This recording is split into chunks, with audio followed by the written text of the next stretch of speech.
मेरा जो मन करेगा वो मैं करूंगी, आफताब के सवाल पर बोली थी श्रद्धा। जानिए कत्ल के दिन की पूरी कहानी। इससे पहले कि हम आपको 18 मई 2022 का सच बताएं, पहले ये जान लीजिए कि वारदात से ठीक एक दिन पहले आखिर क्या हुआ था। असल में श्रद्धा और आफताब की मुलाकात एक सोशल और डेटिंग ऐप बम्बल के जरिए हुई थी।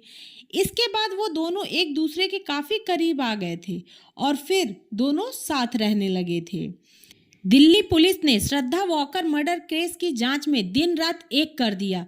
फिर तय सीमा के भीतर यानी 75 दिनों में 6000 से ज्यादा पन्नों की चार्जशीट अदालत में दाखिल कर दी।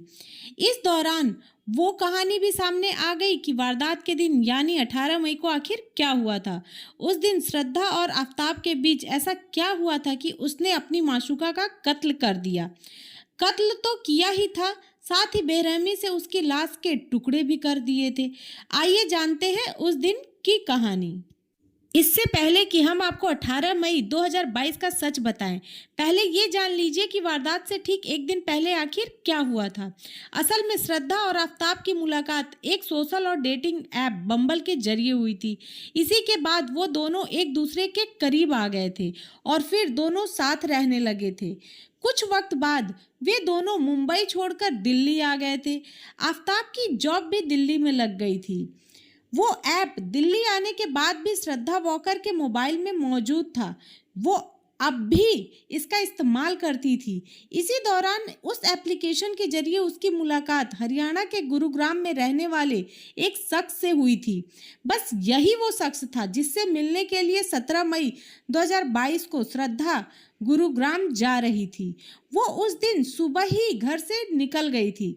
जानकारी के मुताबिक श्रद्धा पहली बार उस नए दोस्त से मिलने के लिए गुरुग्राम गई थी। श्रद्धा गुरुग्राम जाने के बाद उस शाम घर नहीं लौटी थी। आफताब परेशान हो रहा था कि आखिर श्रद्धा कहाँ चली गई। वो मोबाइल फोन पर भी जवाब नहीं दे रही थी, लिहाजा आफताब रात भर परेशान था। मगर दूसरे दिन यानी 18 मई 2022 की सुबह तकरीबन 11 बजे श्रद्धा वापस छतरपुर के फ्लैट पर लौट आई। पुलिस को 18 मई का सीसीटीवी फुटेज भी मिल चुका है, जिसमें श्रद्धा फ्लैट में दाखिल होते दिख रही है। फ्लैट में अंदर दाखिल होते ही उसका सामना आफताब से हुआ। वो पहले ही गुस्से में था। श्रद्धा को देखते ही आफताब भड़क गया और उसने सवाल पूछा कि तुम रात भर कहाँ थी और रात को वापस क्यों नहीं आई। श्रद्धा वॉलकर ने पलटकर जवाब दिया, तुमसे मतलब मेरा जो मन करेगा वो मैं करूंगी। श्रद्धा का ये जवाब सुनकर आफताब आग बबूला हो गया और उसने श्रद्धा की पिटाई कर दी। हालांकि थोड़ी देर बाद वे दोनों नॉर्मल हो गए। इसके बाद दोनों ने ऑनलाइन खाना मंगवाया।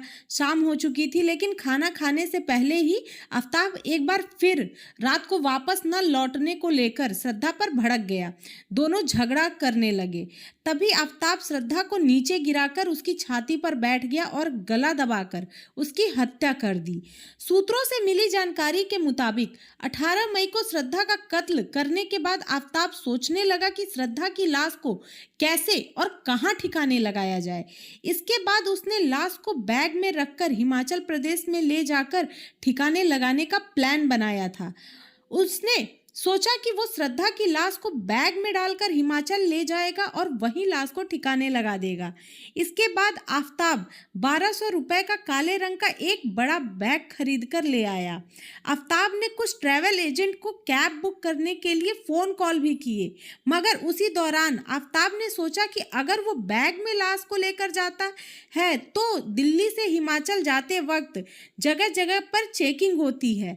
यही सोचकर आफताब ने इस प्लान को कैंसिल कर दिया।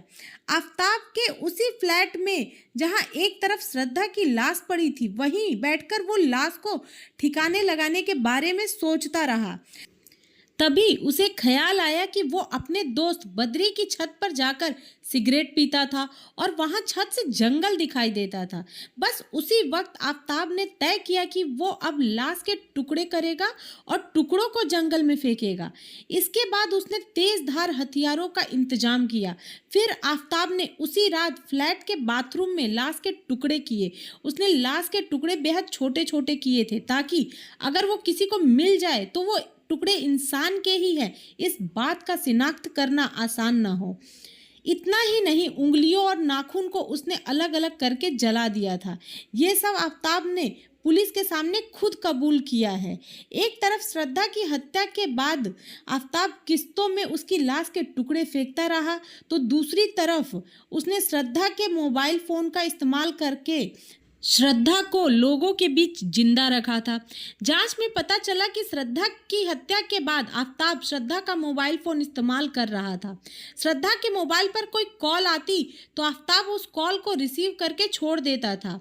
आफ्ताब की ये सोच थी कि अगर आने वाले दिनों में हत्याकांड का खुलासा भी होता है और जांच टीम श्रद्धा का मोबाइल खंगालती है तो सबको यही पता चले कि श्रद्धा जिंदा थी। इतना ही नहीं, आफ्ताब श्रद्धा के मोबाइल से श्रद्धा के दोस्तों को भी कॉल करता था और कोई कॉल रिसीव करता था वो मोबाइल फोन अलग रख देता था। दिल्ली पुलिस ने चार्जशीट में मुंबई के केस का जिक्र भी किया है। पुलिस ने बताया है कि कैसे आफ्ताब श्रद्धा को बेरहमी से पीटता था और एक बार जान से मारने की धमकी भी दे चुका था।